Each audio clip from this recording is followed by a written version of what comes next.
Terima kasih Anda masih bersama kami. Kita di bagian akhir diskusi kita malam ini. Bu Mari, kalau kita bicara tadi McKinsey Report 5,4% harus tumbuh minimal dalam 20 tahun. Untuk bisa mencapai itu bahkan lebih tinggi, apa yang Bu Mari lihat harus dilakukan oleh bangsa Indonesia?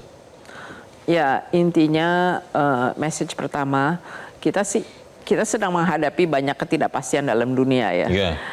Jadi di jangka pendek kita harus menjaga kestabilan dulu sebelum kita memikirkan pertumbuhan. Tetapi di jangka menengah kita harus memikirkan pertumbuhan yang kita bisa pertahankan di 5,4 minimum untuk 20 tahun ke depan.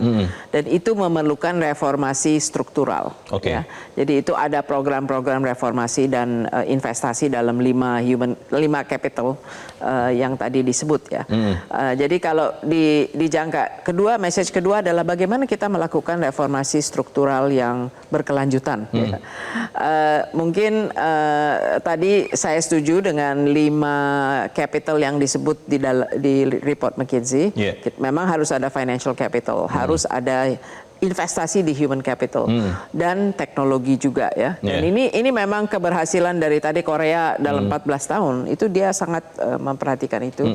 Ketiga adalah tentu yang disebut kelembagaan itu adalah iklim yang kondusif untuk investasi, untuk swasta, untuk perusahaan-perusahaan yang kita harapkan berkembang tadi dan meningkatkan formal sector itu harus bisa dijaga ya. Itu kan kepastian hukum, diregulasi, reformasi, kemudian enabling hard and soft infrastructure. Soft is human capital, hard is infrastructure. Kemudian entrepreneurship ya. Jadi investing in healthy, competitive dunia usaha itu penting. Saya ingin menambahkan yang keenam tadi ya, yang namanya natural capital. Mengapa? Karena saat ini competitiveness itu ditentukan bukan hanya dari kita paling kompetitif, kita paling murah membuat productionnya, tetapi juga how sustainable we are. Ya, jadi sekarang eksportir kita pun sudah dipertanyakan. Kamu tuh pakai sustainable productionnya seperti apa nih? Green label itu jelas ya? Ya, dan ujungnya itu green energy. Jadi transition energy itu sebetulnya menjadi keharusan ya. Dan kalau kita tidak memperhatikan natural capital, ini kita negara yang sangat kaya dengan natural capital. Itu juga akan menurunkan pertumbuhan di kemudian hari ya. Jadi ini dari segi luasan besarnya ya.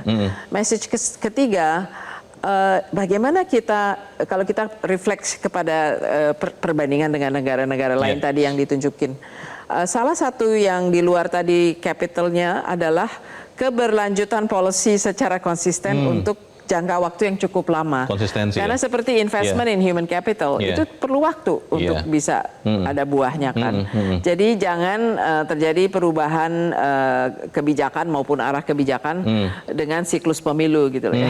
Harusnya minimal 10-20 tahun itu kita harus mempunyai arah kebijakan yang jelas dengan tujuan reformasi struktural, meningkatkan produktivitas dan mencari new sources of growth dari segi sektor, dari segi cara bekerja, dan ada satu hal lagi yang menantang kita, teknologi, ya, disruption dari teknologi yang bisa mengurangi pekerjaan. Itu juga harus bisa diatasi, dan di area mana lagi teknologi itu akan menciptakan pekerjaan ya. Dan message terakhir, kita nih negara kaya loh. Betul.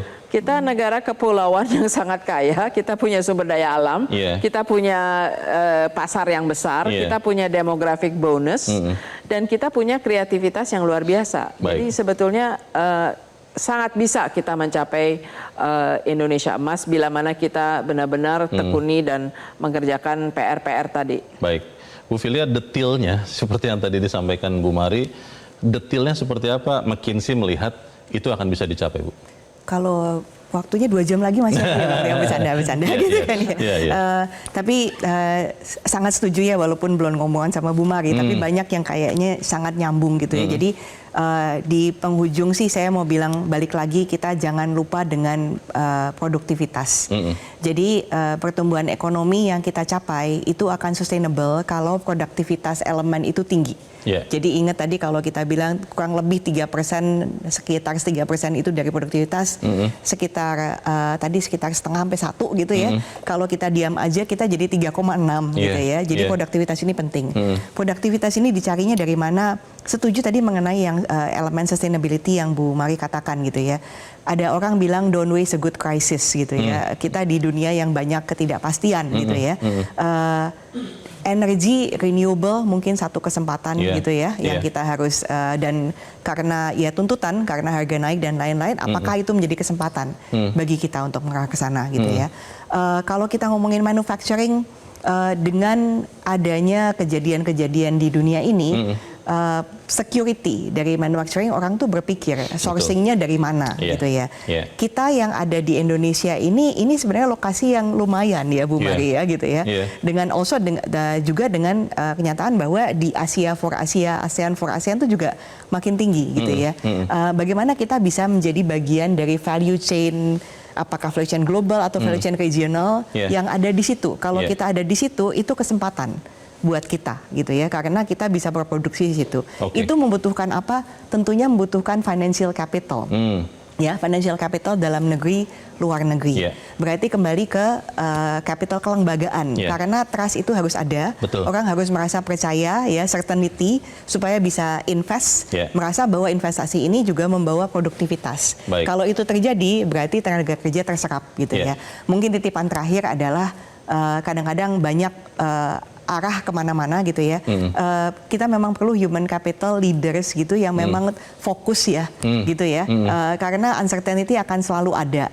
Yang kita bisa kendalikan cuma yang ada di ranah kita, di dalam ranah kita bisa dikendalikan within, betul gitu ya. Jadi bagaimana dimanapun pemirsa berada sebagai leaders gitu ya, untuk tidak firefighting kemana-mana ya, berpikir balik apa yang kita bisa lakukan gitu kan, dan fokus gitu, jangan terlalu banyak begitu ya dari saya. Kita tentunya berharap apa yang dibicarakan ini menjadi bagian dari pemikiran untuk mencapai Indonesia yang berpendapatan tinggi. Saya berterima kasih kepada Bu Filia Wibowo dan kepada Ibu Mari Pangestu, dan pemirsa demikianlah akhir dari Top Ekonomi untuk malam ini. Saya Leona Samosir, terima kasih. Selamat malam, sampai jumpa.